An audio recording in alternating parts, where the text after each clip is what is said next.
Ce soir, nous allons faire un point sur l'actualité de l'OM et l'actualité surtout des lofters où des informations sont tombées et ça s'accélère un petit peu. Jordan Veretout, pour la première information, serait en train de nous trahir, serait en train de partir chez un rival comme a pu faire un certain Mathieu Valbuena ou notamment un Rudy Garcia. Et malgré que je condamne avec fermeté et grande fermeté toutes les insultes, les menaces, les haines et les harcèlements en ligne dont sont victimes Jordan Veretout et ainsi que sa famille, que je n'accepte pas ça et ça porte atteinte à eux. Et ça, je n'accepte pas qu'on porte atteinte à quelqu'un, mais que surtout ça salisse l'image du peuple marseillais. En tout cas, de ce qui se comporte comme peuple marseillais. Donc c'est des individus qui menacent de mort et qui menacent et qui insultent en ligne Jordan et sa famille. Et ça, je ne l'accepte pas, je le condamne. Mais malgré tout, sportivement parlant, il est en train de nous trahir, puisqu'il est en train de faire, comme je vous l'ai dit, un certain Valbuena et un certain Rudy Garcia, et il est en train de quitter l'OM pour s'engager du côté de Lyon, où Jordan Veretout s'est mis d'accord avec le coach Pierre Sage ainsi qu'avec la direction lyonnaise sur un accord, d'un commun accord sur un contrat de 2 ans, et en acceptant de baisser très important son salaire. Son salaire qu'il a actuellement en tant que joueur de foot à l'OM, il devra le baisser très sérieusement et faire une nette baisse s'il veut venir à Lyon. C'est les garanties. La première garantie de Lyon, c'est qu'il baisse très fortement son salaire par rapport à ce qu'il avait à Marseille. Les dirigeants maintenant doivent avoir un accord entre eux deux pour laisser Jordan Veretout venir à Lyon. La deuxième information à savoir, c'est que Geronimo Rulli et Valentin Carboni, les deux Marseillais, qui devaient être 3 avec Leonardo Balerdi, mais suite à sa blessure et à sa lésion à la cuisse, il ne peut pas être présent lors de cette trêve.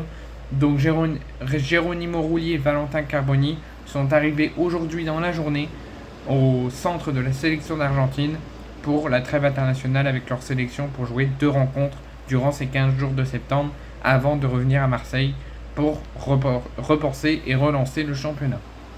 La nouvelle information à savoir, c'est que l'OM a communiqué via une interview avec RMC Sport sur l'état de santé de Leonardo Balerdi et a annoncé une possible date de retour. Ils annoncent que sa lésion à la cuisse droite évolue favorablement et qu'il est en voie de guérison, mais qu'ils ne prendront aucun risque et qu'ils seront vigilants tout le temps.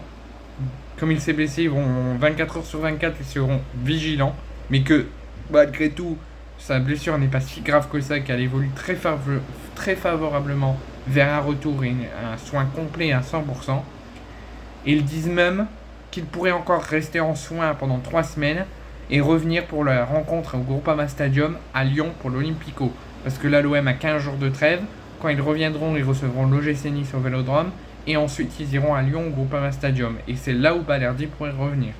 Mais si d'ici la fin de la trêve et le match contre Nice, sa blessure évolue encore plus favorablement et qu'il soigne à 100%, il pourrait même postuler pour une place pour le match de retour de trêve au Vélodrome contre le GC Nice. Ce fameux Olympico, le premier Olympico de la saison au Groupama Stadium avant de les recevoir quelques mois plus tard au Vélodrome, a été déjà programmé et ça sera sur DAZN. Le match Lyon-OM comptant pour la 5e journée de Ligue 1 se jouera le dimanche 22 septembre à 20h45 sur DAZN. Ensuite, alors qu'on pensait que Dani Bacola ne serait parmi les joueurs indésirables, comme il a refusé de signer un contrat pro avec l'OM et qu'il n'est pas parti au mercato, et qu'il jouerait avec la réserve jusqu'à ce qu'il se trouve une porte de sortie en tant que joker, finalement ça serait faux, puisque Dani Bacola serait sur le point de signer son premier contrat pro avec l'OM et faire entrer dans la transition des jeunes de Roberto De Zerbi et peut-être faire des apparitions avec le groupe pro dans les matchs de Ligue 1. Et sa signature serait attendue dans la journée de demain. Il pourrait signer avec la direction son premier contrat pro dès demain.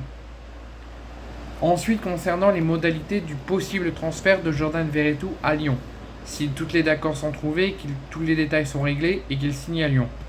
Lyon aurait formulé une offre de 4 millions d'euros auprès de l'OM pour Jordan Veretout, mais c'est très loin des demandes et des garanties de l'OM qui ont catégoriquement refusé cette offre de Lyon, malgré qu'ils ont très envie de voir Veretout partir. Mais les discussions vont se poursuivre dans les prochaines heures et dans les prochains jours pour puisse partir de l'OM et signer à Lyon. Le joueur a demandé à l'OM de lui verser une compensation de salaire pour que si l'OM le fait, il puisse aller à Lyon en baissant son salaire. Mais le club a refusé de lui faire une compensation de salaire parce que s'il veut rejoindre Lyon, Lyon lui a posé une garantie de baisser son salaire. Et pour qu'il puisse baisser son salaire, l'OM doit lui donner une compensation de salaire. Et comme l'OM refuse, ça bloque et il ne peut pas venir à Lyon en baissant son salaire. Mais les discussions ne sont pas clos, ne sont pas terminées et se poursuivront encore dans les prochaines semaines et dans les prochains jours.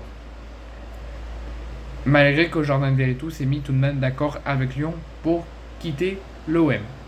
Ensuite, concernant un autre lofter, un autre indésirable, c'est Chancel Mbemba qui a refusé une offre qui est tombée aujourd'hui de l'Arabie Saoudite et d'Al-Shabaab qui lui proposait un salaire dès cette saison de 4 millions d'euros par an et une prime à la signature de 2 millions d'euros. Et suite à cette offre qui lui a été envoyée, Chancel Mbemba l'a refusé puisqu'il souhaite un salaire de 5 millions d'euros par an et 3 millions d'euros de prime à la signature. Si Al-Shabaab lui aurait proposé ça, il aurait accepté de quitter l'OM d'aller à Al-Shabaab. Mais comme Al-Shabaab lui a proposé beaucoup moins qu'il voulait mettre en garantie, le joueur a refusé catégoriquement de venir à Al-Shabaab et est très proche de rester à l'OM cette saison. C'est la dernière information que j'ai à vous fournir concernant l'actualité de l'OM en cette trêve internationale. Comme vous le savez, c'est la trêve internationale, il y a quelques actualités mais pas énormément. Mais en tout cas, merci de me suivre et merci d'écouter très régulièrement ces JT Foot.